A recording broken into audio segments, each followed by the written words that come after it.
This is CGTN, China Global Television Network.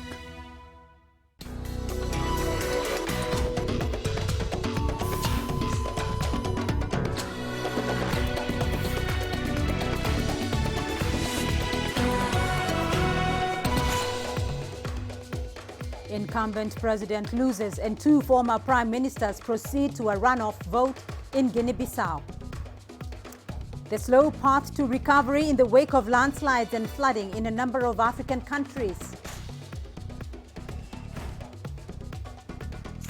And how an innovative school bag could greatly assist in ensuring the safety of children in South Africa. This is CGTN. Welcome to Africa Live from Nairobi with me, Beatrice Marshall.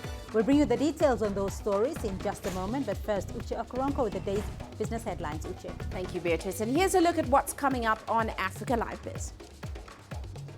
We'll bring you the latest at the China-Africa Industrial Expo, currently taking place in Kenya's capital. And Nigerians are up in arms about a proposal for tighter social media laws. Of course, all that coming up within the program. For now, back to you, Beatrice. Uche, thank you. And let's begin the broadcast in West Africa. Two former prime ministers of Guinea-Bissau have advanced to the second round of a presidential election. According to the country's electoral commission, the incumbent president, Jose Mario Vaz, finished a distant fourth. Former Prime Ministers Domingos Simios Pereira and Umaro Sissoco Embalo garnered 40% and 28% of the votes cast, respectively. President Mario Vaz's tenure was marked by political infighting. The round of votes will be held late next month. Following these results, I hereby invited the two candidates, Domingos Simoes Pereira and Umaro Embalo Sissoco, for a second round of the presidential polls. The elections will be held on the 29th of December. To another election now, this time in Southern Africa. Namibia's ruling party is facing a tough competition in national elections. President Hage Geingob is seeking re-election following a first term marred by an economic downturn. CGTN's Angelo Coppola has more. The elections in Namibia started on time for most voters and polling stations, but there were a couple of hiccups. We have reports of electronic voting machines that failed or had to be rebooted, which caused delays to that voting. But the country's political party leadership, that process was a lot more straightforward on Wednesday, as they were simply bumped to the front of the queue, cast their vote, and were done inside of 5 minutes. The country's president was in an especially buoyant mood as he voted at a primary school in Windhoek. Let's see what he has to say. Mr. President, who did you vote for? There was a tall guy I saw there, so I just pressed him. Thank you, sir. Appreciate your time. There's no secrets in voting for myself. But not everyone was upbeat, as some voters struggled with the equipment and making their choices, while others have waited for hours in that scorching sun. I'm staying here also for 5 o'clock mornings. I'm coming here this place until now. I know the time is first, or the time now maybe 11 o'clock. It's very slow at the moment, and you can see that there are really people who are struggling. So you wonder, how did they do the voters' education? Because really, the people before me, it was clear that they did not know what to do at all. With a couple of hours to go before those polls actually close, it's highly likely that some polling stations are going to be staying open well past their 9 o'clock cut-off time. I'm Angelo Coppola for CGTN in Windhoek, Namibia. Well, let's now look a little deeper into those two elections. And first to Namibia, where CGTN's Angelo Coppola is standing by for us. Angelo, the ruling party in Namibia seems to be facing a rather tough competition. What's the latest on those polls in Namibia, and how was the turnout?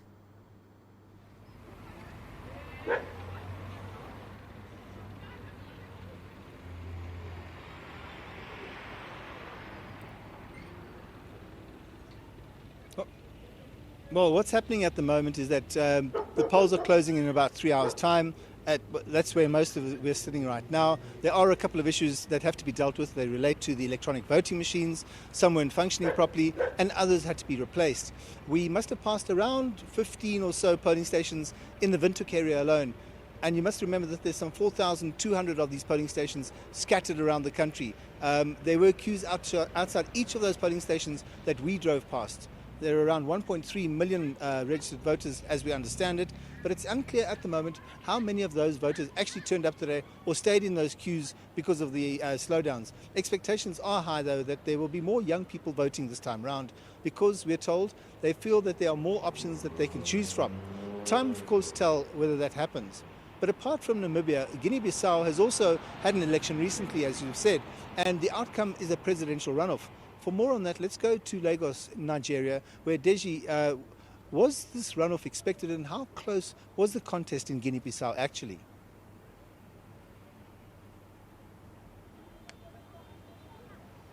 Well, thank you very much, Angelo. Well, not a surprise that the election turned out the way it did, but also a surprise that President Vaz could not poll up to not more than 12% of the votes. So not a surprise that we're going to have a runoff. And of course, as we know, the runoff is between two former prime ministers. Nobody ever gave Embolo, for instance, a chance. I'm talking about the former prime minister, Mr. Sissoko Embolo. Nobody gave him a chance. Nobody thought he was going to get up to 27% of the vote, as he's been able to do. But with the way things are, I would say a lot of people will tell you that the favorite is, of course, the candidate of the dominant party in Guinea-Bissau, and I'm talking about Domingos Simoes Pereira, the former prime minister of that country, who incidentally was also sacked by Mr. Vaz in 2015. So he is a candidate of the dominant party. He polled 40% of the vote. The last time they had the presidential election in the country, Mr. Vaz, of course, was the candidate of the ruling, the dominant party now. I'm talking about the PAIGC. He got 40% of the vote. In the runoff, of course, he was able to get about 60 or 61% of the vote. So it appears it's going to play out that way. Mr. Domingos Pereira has the backing of the dominant party in the country. So give or take, there's a likelihood that after December the 29th, Domingos Simoes Pereira might be elected the president of this country. But of course, as you know, a lot of controversy has actually played out in Guinea-Bissau politics since its independence in 1974. But Namibia, on the other hand, has not witnessed major upheavals. So Angelo, what should we expect going forward in Namibia?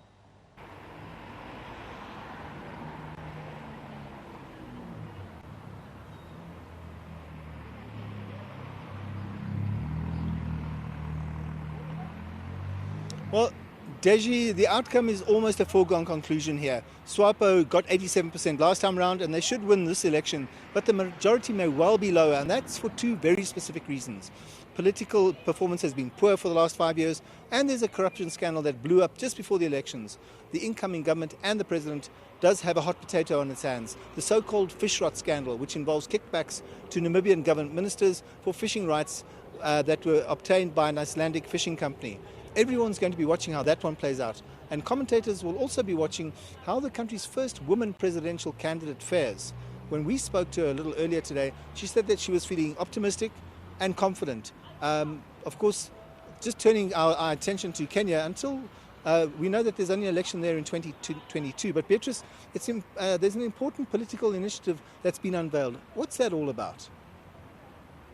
An important political initiative was unveiled today by Kenya's President Uhuru Kenyatta. It is known as the Building Bridges Initiative. It has been in the works now for a few months. A task force has been working on that now for a few months. Importantly, it seeks to change the structure of government, introducing new posts such as that of the Prime Minister and two Deputy Prime Ministers. It is also trying to ensure that Kenya's elections moving forward will be peaceful elections Angelo, as we know that since 2007,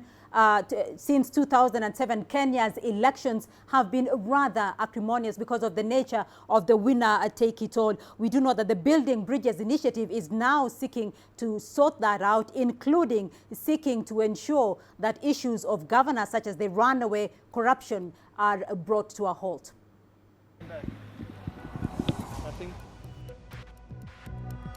Each day, there are millions of stories. Each one can open new perspectives, new possibilities. Wherever you look, we are there to see, discover, explore. We put the pieces together to find what really matters to you, all around the world, all around the clock. Our reporters are at home across the globe. From our headquarters in Beijing and production centers in Washington, Nairobi, and London, China Global Television Network. Stories from across the globe, reaching people across the globe. CGTN. See the difference. Well, as mentioned, Kenya's President Uhuru Kenyatta has unveiled a report aimed at addressing electoral violence. The report, which is dubbed the Building Bridges Initiative, contains recommendations that might see radical reforms in the country's administration and politics. Wilkista Nyabwa has been following that story. Cabinet secretaries, governors, members of parliament and leaders of political parties from across the political divide assembled at the Bomas of Kenya early Wednesday morning for the launch of the Building Bridges Initiative report. This crowned 20 months of work by a task force tasked with the responsibility of creating the building blocks for a stable and united Kenya. We are here talking about their peace. And once we assure them and we give them an enabling environment, these 47 million people are mature enough to elect the leaders that they want. Ours is to enable them to do so. The BBI task force was assembled in the aftermath of the closely contested 2017 presidential election. The recommendations aim, among other things, to address the historical issues which cause cycles of violence and political strife every election cycle. The Building Bridges report is aimed at bridging the gap in the country. It proposes a radical shift in the country's governance structures. If the proposals were adopted, Kenyans would continue to elect their president, who remains the head of state and government, with the deputy president as his assistant. The president would then appoint a leader from the largest party or coalition in parliament as prime minister, this appointment subject to approval by parliament. The task force has also proposed radical changes to the Independent Electoral and Boundaries Commission. It recommends a 3-year contract term to the commissioners, which can be renewed once, to ensure every new commission determines its own direction. We have also resolved that counties should get more money, at least 35% of the revenue. A section of political leaders have registered their objections to the proposals, saying they are likely to be politicized. The recommendations and the proposals that have been put forward that will form the basis of our discussion, to a good extent, Your Excellency, informs us on how to build institutions, to get our politics away from personalities and ethnicities to institutions that will carry all of us, irrespective of who we are, where we come from, the language we speak, or the political party we subscribe to. The report appears to lead Kenya to a referendum, with all proposals made likely to come through bills or policy changes. Wilkista Nyabwa, CGTN. In other news we are following for you today, the United Nations is appealing for calm in the city of Beni in the Democratic Republic of Congo. Angry residents have been protesting against UN peacekeepers and government troops. They burnt a UN office, forcing staff at the UN mission to be redeployed to other areas for their safety. They accuse peacekeepers and government troops of failing to protect them from ADF rebel group. The Ugandan group has carried out a series of deadly attacks in the area. The head of the UN mission in the country says it is committed to defeating the group, but it faces many challenges while protecting residents. What is happening in Beni is, of course, very disturbing. We are facing challenges that it's very hard for a mission to deal with, because you have demonstration from people that are frustrated with attacks from armed groups. It's a forest area, not easy to access, and population is living in many areas, many villages. Not easy to protect every person. We have a responsibility to protect. We have a responsibility to work with the FRDC and try to make sure that these operations will not have the impact that they are having now. But it's not always easy to achieve results. Of course, when you put in a mandate that you have an offensive mandate, then people expect you to finish the enemy. But it's not easy to finish the enemy, because you are dealing with a terrorist group using a subversive and terrorist tactic, attacking civilians in the middle of the night. You're watching Africa Live, still ahead on the program. The slow path to recovery in the wake of landslides and flooding in a number of African countries. And we examine land ownership in Zimbabwe, 2 decades since the repossession of white-owned farms. Stay with us. You don't find the stories of North Africa by sitting on the sidelines. You've got to get out, go there, and you'll find them. In the bazaars of Casablanca, among the crowds in Cairo, who come to visit Cairo, the ancient capital of Egypt. Along the waters of the Nile, along the sands of the Sahara. No one else will take you where we can in North Africa. No one else will show you what it's all about. CGTN, see the difference.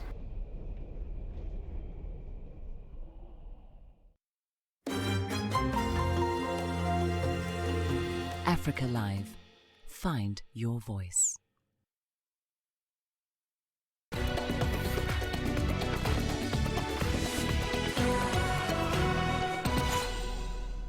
Let's now turn to our continuing coverage of some devastating natural disasters on the continent. First, the Democratic Republic of Congo. At least 41 people have died in floods. Heavy rains have caused havoc in the capital, Kinshasa. And here in Kenya, those affected by deadly landslides are trying to piece their lives together. CGTN's Daniela Pearson and Robert Nagila bring us those reports. The torrential rains have wreaked havoc on homes in the Democratic Republic of Congo. While rescue workers continue to hunt for bodies, residents in the capital Kinshasa now grapple with the damage left behind by the landslides. Right now, the death toll for this commune of Lemba stands at 12. 3 are still missing, assumed to have died. So work is ongoing to get them out of the rubble. Andre Mwamba is a resident who lives near the University of Kinshasa. His house has partially collapsed into the ravines. I live in this neighborhood. I live in the house that you've just seen, which has collapsed. Heavy rain started at around 2 a.m. until morning, between 6 to 7 o'clock. Thankfully, we moved what was inside the house, and then later in the morning, the house gave in, and it has caused what you're seeing here. We are trying to empty the things from our belongings, to distribute them here, and they are amongst our neighbors who agreed to help us for 1 or 2 days. Floods are not unusual in Kinshasa, a city of almost 12 million people with notoriously poor infrastructure. Many neighborhoods here are poorly planned, though rarely do they cause so many deaths. Daniela Pearson, CGTN. Roads cut off, vital linkages destroyed, power lines brought down by the sheer force of mud and sand. 5 days after a landslide struck parts of West Pokot County in northwestern Kenya following heavy rainfall, death and destruction linger. As recovery efforts continue, it is still unclear how many people lost their lives. The number is between 52 and 60. We will give you the precise number as the bodies begin to come out. In some cases, almost entire families were wiped out. I got home at about 2 a.m. to find my house had disappeared, my children missing. Only one had survived. Miraculously, his 13-year-old son is still alive. It is clear he is traumatized. It is very painful for the family. Personally, even it is difficult to cancel because actually to lose the 7 children and only one got saved, it is very difficult. Amidst some of the most mesmerizing terrain, the destructive force of nature is evident. Here in Sikor, the landslide swept everything in its path, scattering huge rocks carried from the hills above. At least 20,000 homes were destroyed, displacing over 80,000 people, now in dire need of humanitarian assistance. Aid has begun arriving, but it cannot come fast enough. Access to some of the affected areas is still a major challenge. The weather has improved somewhat, but the Met Department's warned the rains will continue into December. A mandatory evacuation order for affected areas is in effect, but for many people here, they simply have nowhere to go. For many of these people, it's difficult to quantify their loss. Some have yet to recover the bodies of their loved ones, and until that happens, only then can they begin to rebuild their lives. Robert Nagela, CGTN, West Pokot. Well, let's bring in our correspondents now on the ground. Chris Ochamringa is in Kinshasa in the DRC, and Robert Nagila is following the devastation in the western Kenyan town of Kitale. Chris, first to you, what more can you tell us about the flooding in Kinshasa, and are other regions affected as well? Well, the local authorities told us today that there were 41 people who have died. Earlier we went to the scene and saw search and rescue teams trying to, find some bodies that are buried in the rubble. And we also saw young men trying to salvage some property. There were houses that were swept away by gushing waters into a ravine about 40 meters deep. And there was a lot of property, sofa sets that they're trying to recover. Yesterday, President Felix Tshisekedi visited the area, met with some of the relatives of the victims and promised to give them some support. It has caused a lot of devastation in Kinshasa.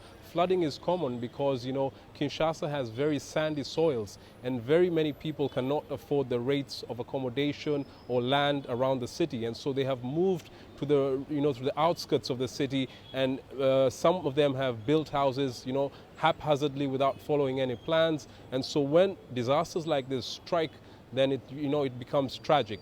And, an unusual weather phenomenon causing much flooding in many parts of Africa has been traced to the Indian Ocean surface temperatures, and the impact in East Africa has been deadly. Robert, our recovery efforts are ongoing after the landslides in Kenya. Absolutely, recovery efforts are still ongoing here in West Pokot. However, it's been painfully slow for those still or those missing loved ones. Part of the reason for that is because the landslides basically swept away the roads, so rudimentary methods are being used in this recovery efforts, hands, sticks to pick up or remove the rubble, dig up the soil, because it's virtually impossible to get heavy equipment, machinery to those particular areas. Now, just a quick update, last night, a major vital link to the town of Sigor in West Pokot, a bridge collapsed, cutting it off from the rest of West Pokot, giving an idea of just how difficult it has been on the ground. And a truck carrying food supplies also overturned just next to the bridge. So there are some major challenges being faced down, but the recovery efforts are ongoing. However, there is some good news. The heavy rains that have been pounding this particular area over the last few days appear to have subsided somewhat. I'm not sure what it's like on your side, Beatrice.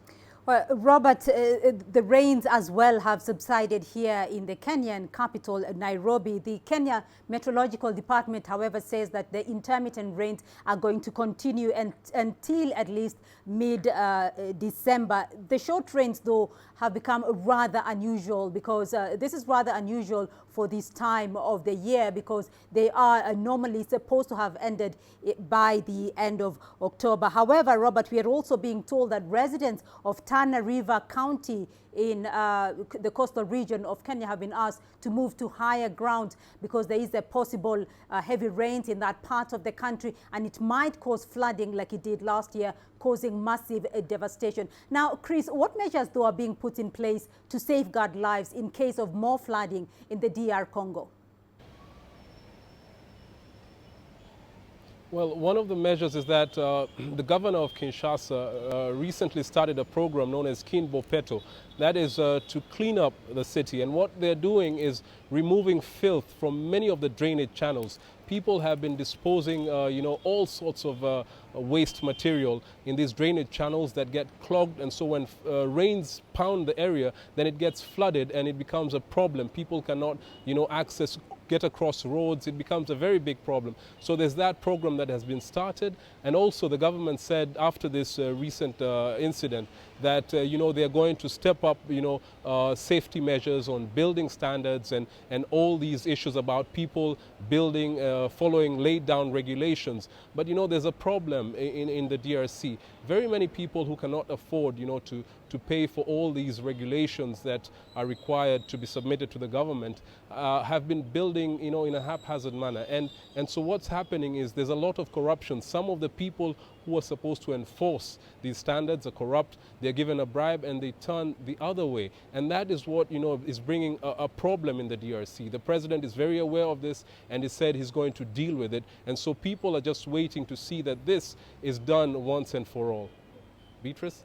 Indeed, as we've just heard, much of that flooding in most of the African continent is being traced to the warming up of temperatures from the Indian Ocean surface temperatures. Thank you, Chris Ochamringa, for the updates from Kinshasa, and Robert Nagila for giving us the very latest from Western Kenya. We'll continue following developments on that destruction in parts of Africa.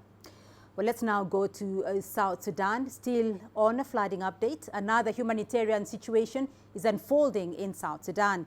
The United Nations Humanitarian Resident Coordinator Alain Nodahiu is forecasting that in 2020 there will be about 7.5 million people in need of humanitarian assistance as millions remain displaced. South Sudan has also been hit by high flood waters after recording unusually heavy rains.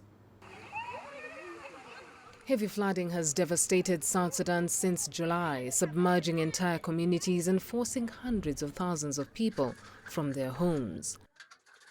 In New York for the week, UNHCR is urgently appealing for $10 million to support the response to the flooding in the country. In 2020, we anticipate that there will be 7.5 million people in need of humanitarian assistance. And at the moment, we still have about 1.5 million people internally displaced in the country. And there are 2.2 million people still outside of the country as refugees. Unusually heavy rains pounding parts of the country are compounding the dire situation. We had a flooding to the level haven't seen in the last 40 years, which has really affected 900,000 people in South Sudan. And out of those 900,000 people, more than 600,000 people require some kind of humanitarian assistance. So we have been working really diligently over the past few weeks to respond to that flooding. The UN Children's Agency resident representative says children are quite vulnerable to various threats. It's quite easy to have these children do whatever the people who are there getting them on board want them to do because they have no access to education. And as we speak, we have about more than 10,000 children who are associated with armed groups.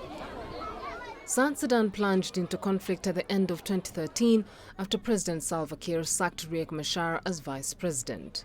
Subsequent fighting between troops loyal to both men shut down oil fields, forced a third of the country's population from their homes, and killed more than 400,000.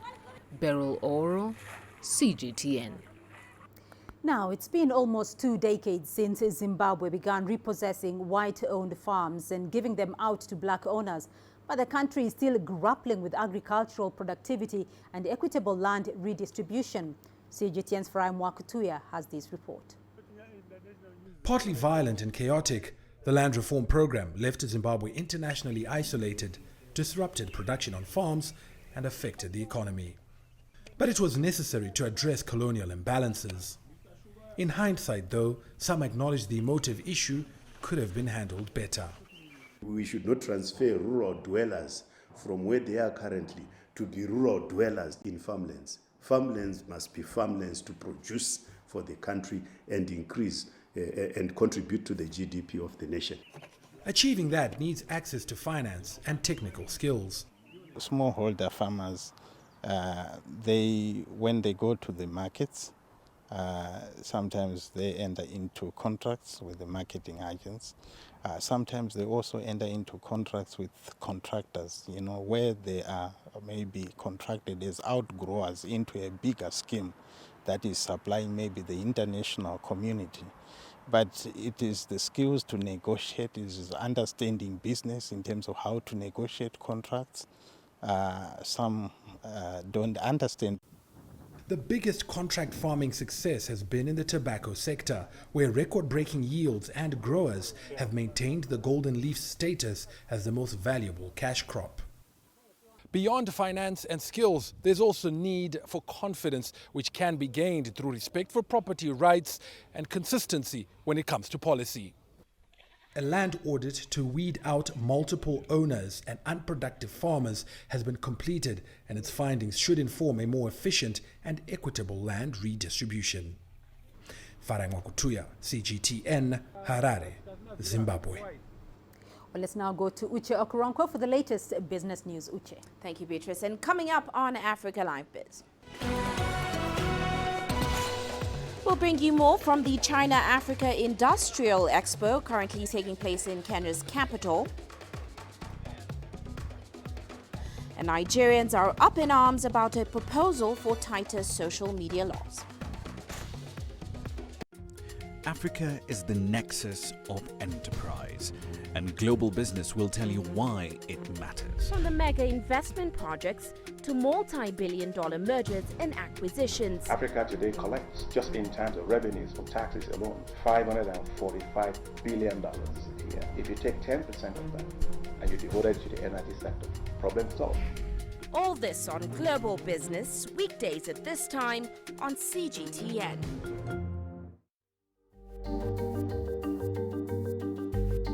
Africa Live. Find your voice.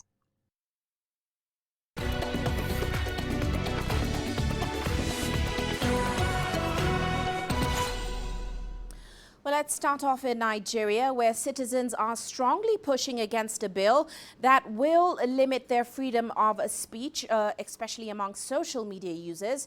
It is called the Protection from Internet Falsehood and Manipulation Bill.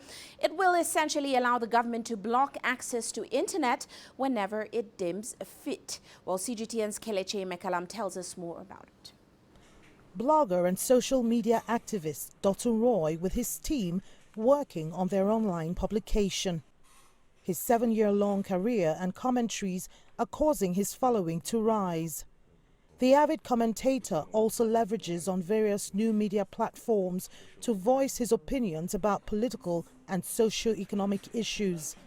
He's driven by a motive to see positive change, but he's worried that it may be stifled by the proposed social media bill. I'm seeing lawmakers throwing their weight behind it, which I believe may end up, I still do not know, but Nigerians will never be in support of that. And they will do everything within their power to kick against it, because automatically our freedom of expression will be gagged. The bill was initiated with the aim of eliminating falsehood and extremist ideologies from the nation's cyberspace, especially against public officials. Opposition Senator Stephanus Gyang is strongly averse to the bill. He says it's inconsistent with the provisions of the Constitution, especially as it has to do with the rights and liberties of citizens. Anything that will subvert or compromise the rights of citizens should be discarded. Anything that will bring about the enthronement of a regime of tyranny over the nation should be discarded. Anything that will provide temptation for government to become fascist should be discarded. Nearly 31 million of Nigeria's 200 million population use social media, and the figures are expected to rise to nearly 37 million by 2023. The social media platforms have been used to propel mass action against erring political office holders and unfavorable policies. That's why many Nigerians are up in arms against the bill. The social media bill has already scaled through the second reading and is currently before the Senate Committee on Judiciary. A public hearing would be conducted on the controversial bill soon, and if passed into law, offenders could face a 3-year jail term or made to pay a fine of about $850. Kelechi Amekalam, CGT and Abuja, Nigeria. Now, since the introduction of cell phones in Africa in the 1990s, the continent has recorded the world's fastest mobile take-up growth. Now, as the mobile tech sector continues to evolve, CGTN's Penina Karibe takes a look at how smartphones are redefining the African telecoms market. Until the late 90s, Africa's telecommunications sector depended more on the fixed lines. However, the cost of running these lines and monopolies by government-run corporations made it hard for most rural homes to access this service. But the liberalization of the telecommunications sector and the arrival of mobile phone services has opened up the continent. With this, Africans' communication needs have literally shifted from telephone lines and posts right into the palms of their hands. According to data from GSM Association, mobile service penetration grew from 45% in 2006 to 50% a year later. GSMA is a trade body that represents the interests of mobile network operators worldwide. Countries such as Kenya, Botswana, South Africa and Nigeria have achieved more. But an area that continues to amaze all is that of innovation, and the arrival of mobile telephones, especially the smartphone, has created a platform for innovation to thrive. Groundbreaking SMS and internet-based apps such as M-Pesa from Kenya and other mobile banking services have gained international recognition. According to the 2018 survey by Nigerian online retail company Jumia, Kenya leads in Africa in internet traffic queues. It has overtaken Nigeria, Ghana and South Africa respectively. This is attributed to high penetration of smartphones in the East African nation. However, feature phones are still preferred in Kenya with a penetration rate of 50%. Smartphones make up to 30% in Kenya's market. Mobile phone penetration is skyrocketing throughout sub-Saharan Africa. As mobile phone technology becomes more widespread and less expensive, more sub-Saharan African citizens will have access to technology that was previously inaccessible. According to GSMA's Mobile Economy Report series, up to 84% of Africa's population, which is about 1 billion people, will have access to a mobile connection by 2025. This will be a 3.7% increase from 2017. This scale-up is estimated to inject as much as $150 billion into the sub-Saharan African economy. Penina Karibe, CGTN. Well, let's move on now. Jack Ma, Alibaba's co-founder and chair of the Jack Ma Foundation, plans to improve his investments in Africa in order to harness the continent's tech potential. Now, speaking to CGTN's Gerum Chala, Jack Ma also said through the Electronic World Trade Platform, there was already a plan to make Ethiopia's capital, Addis Ababa, a hub for the rest of the continent. The Chinese billionaire also announced a $10 million fund, which will support African entrepreneurs. Jack Ma, thank you so much for talking to CGTN and welcome to Addis Ababa. You are here in Ethiopia, interested in tech entrepreneurship and other things. Tell me about your impression so far here and what you're trying to achieve. Well, my first impression that I was here 2 years ago to see the beautiful views, very interesting and good people. And then I met the Prime Minister in Davos. I was impressed by his passion for his country. And then he said, I will come to China and visit you. And he came to my city for 1 hour to keep his promise. We had a great discussion about the future of Africa digital economy, young people, women leaderships. We feel that we have the passion, we have the same sort of the dreams. And I came this time very impressed by the speed, by the efficiency. And also, we talk a lot about the young people, women. So I think I'm impressed by the leaders, and I'm impressed by the things that are being achieved this year. EWT, Electronic World Trade Platform. You have chosen Addis Ababa to be the hub of this platform. Why? I think Africa has a huge potential, but there's one problem, is logistics. So Ethiopia has the best airlines in Africa, and we need to build up the logistic hub. And I think if we're talking about inclusiveness, we're talking about sustainable growth. If Africa does not develop, if Africa economy is not developed because of its own entrepreneurs, its own internal power, that will be bad. And this is what I'm good at.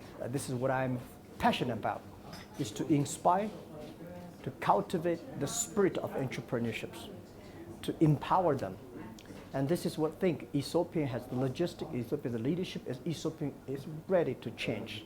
And the other country we are doing is Rwanda. So Rwanda, Ethiopia, if we can, making some role models and samples in Africa, then I think will be good. From $10 million for Alibaba Foundation, you have just announced that you will have $100 million to support African entrepreneurs. What is the plan here? Yeah, I think, as I said, I need to have focus on Africa should need focus on 4 things, 4 E's: entrepreneur, education, e-government, and infrastructure. So I should start with the entrepreneurs, because entrepreneurs, those people create, those people innovative, those people constructive. So if I found there are so many young entrepreneurs in Africa, they're excellent. They have a great thinking, they have great ideas. So how we can train them in a way that can develop Africa. So my Jack Ma Foundation will start focusing on the entrepreneurship first, to try to encourage more entrepreneurs, try to train or develop more entrepreneurs in that. So by starting that, and then it's easy, right, to talking about education, talking about infrastructure and to the government. Now, on the international front, after months of arguments and speculation, France has finally said that it will not follow the United States and exclude China's Huawei from its next generation 5G network. CGTN's Joel Labi has more details from Paris. This will no doubt be welcomed by China's telecom giant. This French announcement that it won't be following in the footsteps of the US by excluding Huawei from its next generation 5G network. Now, there is a big caveat in all of this, though. Authorities here are going to be able to vet all of Huawei's tech and any other operators for that matter for what it calls any potential security threats. This announcement today was made by the country's junior economy minister, Agnes Pannier-Runacher, who said there would be no exclusions, adding, "We don't just target one equipment maker." Now, this has to also put to bed months of debate here about which companies France would be welcoming into its next generation network. Huawei's involvement in 5G has been controversial both here and abroad. Of course, the US ban on its operations is well noted. Also, Germany's governing party is split about whether to allow the tech giant to build its network there. In fact, Huawei's deputy chairman was in Paris last week at the Fortune Global Forum. Now, he was pitching the benefits of doing business in Europe and also admitting that the US is, for now at least, a lost cause. Still, quite a few hoops to jump through and also a healthy amount of competition for Huawei here in France. Now, while the company enjoys a 25% market share, Nokia and Ericsson, they're in the mix. Samsung has also expressed interest in the 5G network, and any final approval lies with the Prime Minister, who will have to personally examine and approve any network projects. Of course, they're also going to be cleared of any threat to national security as well. Meanwhile, Huawei has also confirmed via a tweet that it is suing 3 people in France for defamation over claims that the company spies for China. Joel Arby, CGTN, Paris. Now, a master chef in Burkina Faso's capital, Ouagadougou, is changing the game by turning everyday cooking ingredients into heavenly delights. Now, the secret to this award-winning chocolatier's success is adding typical West African products such as moringa leaves, hibiscus flowers and sumbala to his chocolate. Here's CGTN's Terry Wangari with his story. Confectionery lovers deem chocolate as the paradise of sweet tooths. In Burkina Faso, an award-winning chef is diversifying the parameters of this art by using typical ingredients all sourced from home. Bayala chocolate is made with local products. We receive the cocoa pod here. We transform it ourselves all the way through to the final product. We use hibiscus flower, which we call bisap, white or red.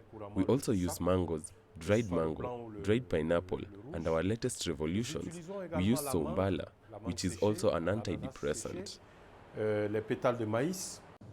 The 47-year-old is the only artisanal chocolate maker in Burkina Faso. What makes him outstanding is the use of his favorite ingredient, moringa. In 2016, he won the award for the best chocolate maker in Africa that was held in Côte d'Ivoire. Despite not having access to the best chocolate making tools, he had a competitive advantage over the others. Here in Burkina Faso, we call moringa the tree of paradise, Arzantiga, and all the benefits from the plant confirm this name. Moringa has all the nutritious elements you need for growth, maintenance, and also to heal some illnesses like tension, diabetes, and many other sicknesses. It is special that he is working in an area that is practically non-existent in Burkina Faso. So honestly, I respect this man. In Burkina Faso, we don't grow cocoa. There is not even a cocoa processing plant. Nothing at all. Being the only chocolatier in the country doesn't offer him the competition that he relishes. He is particularly keen in training new chocolate and cake makers and impart his unique knowledge to the next generation. To achieve this, Andre hopes to one day fund a culinary training center in Burkina Faso. Terry Wangari, CGTN. Well, that's all for now on Africa Live Biz, but coming up later on Global Business Africa, South Africa's business confidence shows signs of life for the first time in 2 years. Of course, we'll bring you more on that top of the hour. For now, it's back to you, Beatrice. Uche, thank you. And we still have more news for you here in the program. Here's what's ahead. We'll be telling you how an innovative school bag could greatly assist in ensuring the safety of children in South Africa. Africa Live. Find your voice.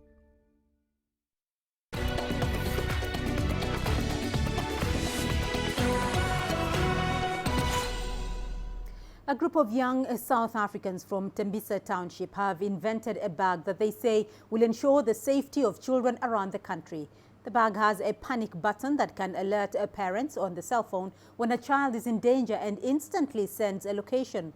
The bag also has a call option where parents can call and activate the panic button to check on their child. CGTN's Jalisa Njamela has more. It's a new innovation that could literally save lives. In a country like South Africa, where crime against women and children is a major problem, this bag could prove to be quite vital. It's an invention that has already got the country talking. It records as the name of the child, the number of the panic button, and the location. Wow. So we visited the young men to find out more about this bag. First, they told us that the invention came about as a result of a sexual assault incident meted against one of the young men's 12-year-old sister. Last year, December, on the 12th of December, when the school closes, she was on her way to get her report. So she was sexually abused on the way. So the mother called me and then explained everything. So I felt bad that I'm the only one who's really close to her, and I was not there to help her. Like every time she needs help, I'm always there to help her. And he and his friends devised a way of ensuring that his sister and other young girls and women could get instant help. What seems like a normal bag could actually save lives. So you can just press the panic button for like 3 seconds. Automatically it sends a message to the emergency contact. Can be your mother, can be your parent, can be your sister or your friend, whoever is in the emergency contact. And then when the person receives the message, it will say the name of the kid, the number of the panic button, and the cell phone number of the kid, and also the location where the child is. So basically you can call the child and check if the child is okay, or you can just locate the child. It's just that. They now want to modify their innovation. So in making it, it wasn't an easy thing, but at the end we really did come up with it. But we are not happy, but we are happy about it. We want to just to bring it down so that it can fit everywhere. The young men are keen to work with government in order to provide an extra measure to fight crime. So we were looking forward to working with the government, which is science and technology, science and innovations. So we don't know, maybe. I think after this, there's something definitely will come up to our own advantage, and then we'll take it from there and move forward. The young men believe that the bag is exactly what the country needs to help fight the ever-increasing snatching of children and kidnapping of women. Yulisa Njamela for CGTN in Tembisa, Johannesburg, South Africa.